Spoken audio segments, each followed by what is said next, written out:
Hello guys, today's recipe is পাবদা মাছের ঝাল।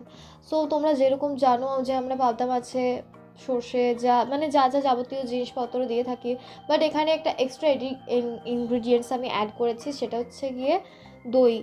এটা টেক্সচারটাকে খুব টেস্টি করে দিয়েছে এবং খুবই দারুণ লাগছে। তোমরাও এটা ট্রাই করে দেখতে পারো এবং রেসিপিটা তোমরা ভালোভাবে যদি ফলো করো ভিডিওটা, তাহলে তোমরা সমস্ত কিছু বুঝতে পারবে যে আমি এখানে কী কী অ্যাড করেছি।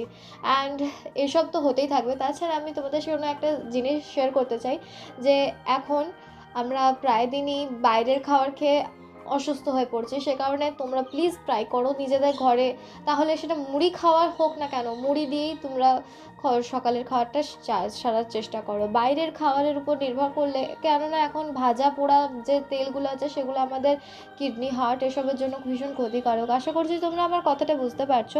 অ্যান্ড প্লিজ ভিডিওটা ভালো লাগলে লাইক, কমেন্ট অ্যান্ড সাবস্ক্রাইব করে দেবে। ভালো থেকো সবাই।